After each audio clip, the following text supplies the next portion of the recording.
Here we are, Stonedead 2021. We missed 2020, didn't we, Barry? I can't remember, to be honest. It's all a blur. It feels like about 10 years. See, I remember. I don't know what years we've missed and what we haven't missed. I remember a bag of Cheetos and a sofa, and there was definitely a few episodes of Star Wars, and that was about it, really. The important stuff. Yeah. I remember the important stuff. Ticked off all the important stuff, but you boys, well, you're back. You're actually technically Stonedead veterans. Apparently so, yeah.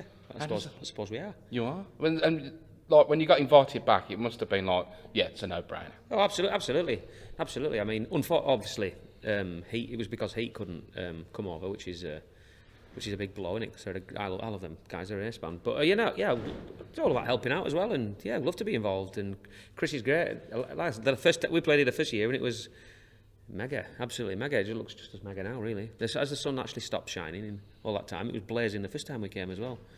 Yeah, it certainly was, wasn't it? And I can't believe the luck they've had with like great weather. But I think Chris Sunby may have booked it a couple of weeks in advance. He sold a part of his body or his soul, hasn't he, to somebody to have this weather. He must have done. His hair. I think that's what he's got. That's where it's gone. He's got a good head of hair. I have to say that, for example. And of course, saw you a few weeks ago at the Download Pilot, and was possibly one of my favourite call and response moments in history with the Curry song. Yeah. Well, to be honest, I never. It's been a long time coming playing that song. That was the first time we played it properly, really. Well, at a festival anyway. So it was.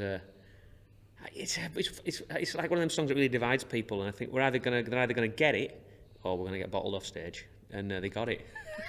Everyone went mad.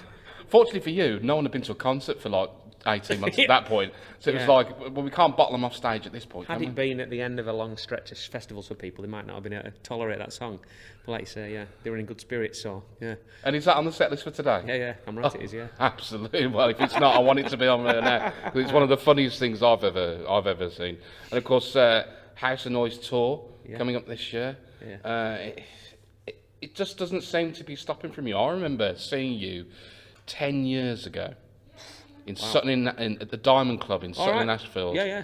For the for Lisa's gig. Yeah. And we had a photograph then, didn't we? We did. Me, you and Lisa. That's right. Yeah, way back then. Yeah. That's 10 years ago. Wow. And from then on, it just seems to have spiraled. Since meeting you, is that what you're saying? Yeah. Right. That was the pivotal point. I'm claiming success from this career of Massive Wagons, not because you've made some great stellar albums. It's running into you. It's running into me. Yeah, it's like good karma, isn't it? But the truth be known, you've made some incredible moves, some genius moves. Like we talked about it before, about these things during lockdown. Which is the word I hate using, but there you go. It is what it is. Involving the fans, just engaging, doing the Wagons World thing, and keeping in touch with people. That's been so important for you, isn't it? Yeah, absolutely. Well, important for us and important for everybody else, definitely. I mean, you spend this long getting to this point, and then that massive obstacle's thrown in your path. You can't just let it all go, can you? You've got to sink or swim. We can't go and play, and we can't go and record an album. So you just have to think round it, because you need to keep going and keep momentum up. And while all the other bands that decide that it's maybe best to take a back seat and keep their head down for a while, it's a good opportunity for bands to be noticed. All the big bands have vanished off the scene for the next year and a half. So all the smaller bands, it's a good opportunity to be at the forefront of, music or whatever, and get noticed. That was our attitude, in between screens. And of course, now things are changing a little bit. Obviously, House of Noise tour, that's coming up, but you're going back to Germany as well. Oh yeah, yeah, I love it there. Yeah, well, we went there with Thunder for the first time, and that was amazing. Absolutely love it. It's an awesome country. Yeah, and then we have we've got this real great following in Germany. The radio over there is just crazy. They play Billy Balloonhead. It's just like an absolute hit over there for some reason. Crazy, absolutely. And is that a normal sort of commercial radio station? Well, it's funny because we visited a couple of the radio stations over there, and we visited. I know the names of them, but I don't want to say the wrong ones. But we visited one of them, and it was like something out of Wayne's World. We just walked into this huge building. There was platinum discs right down this massive wall, a big desk, big reception with a big marble top on it, and all these glamorous people, and this radio. It's like radio, what you'd imagine Radio 1 to look like, So it's rock radio over there is still, I think it's still quite a big commercial, part of radio, you know, culture or whatever. So it was good to see that. It wasn't somebody's garden shed, you know, or whatever. It's a bit of a way to travel for B&Q, isn't it, really? It was amazing. And yeah, the support in Germany has been incredible. So to go back there, it'll be good. You seem very, very pumped and excited for it, and I am. that's utterly brilliant. And of course, with the albums over the years now, it's kind of like you've developed the sound for Massive Wagons, where it seems to be very, very accessible for the audience. It's not, you know, it just seems to be like, well, you're just making radio hits. What seems to be like radio hits. What do you think it is about the band's writing, which has changed over the last decade? Mm-hmm. How have you developed that as a band together? What's the dynamic there? Because I don't understand that, because I've never asked that question of you before. Who writes what? It's been strange. I mean, when we started, our first album, Fire It Up, is very of what we were listening. I suppose they all are, really, to a big extent, of what you're listening to at the time. You know, we were very sort of black at the time, sort of like late 2000s. There was that like resurgence of rock at Blackstone Cherry and Airborne. They were the two, and The Answer and those bands. They were kind of Evans Basement. It was like a re-injection of these young guys doing this rock again, and we were like. We were all hanging around as mates then, and we were like, wow, and this is what we wanted to do. So we kind of wrote all that kind of music, Airborne, Blackstone Cherry, drop tune sort of music. And then we sort of got that out of our systems, and then we sort of developed, just found our own feet a bit more, really. Adam writes all the music. Oh, I had Stephen now as well, but at the time, back then, Adam wrote all the music, the riffs and stuff. And he's got such a wide... He just loves so much music. He loves country music. He's a massive fan of your British rock bands, Thunder and UFO and... You know, early Def Leppard and stuff like that.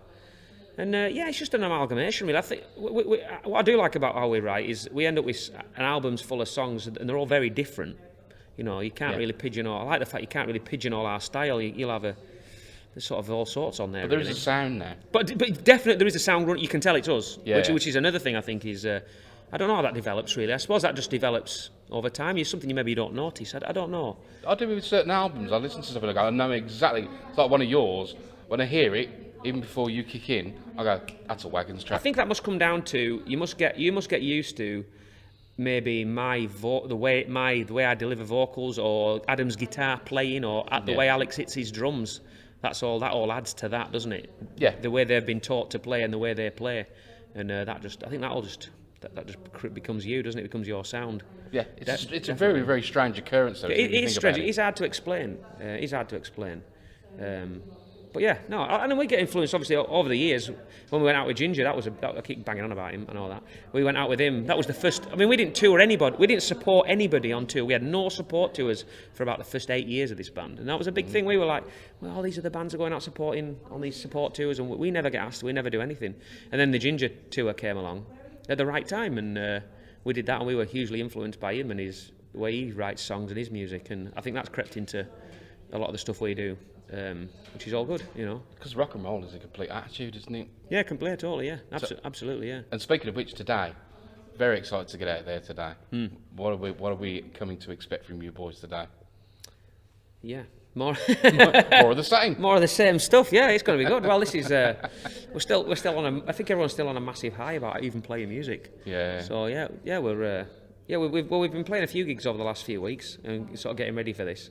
This has been one we're really looking forward to. This is kind of the start of. We've got the tour starts in a couple of weeks as well, so this will be a good sort of jumping off point for it. You know, to get on that stage. Yeah, it's always the same. Just a big attitude. Yeah, get everyone going. Big party. I say Rogan, you say Mosh. Mosh.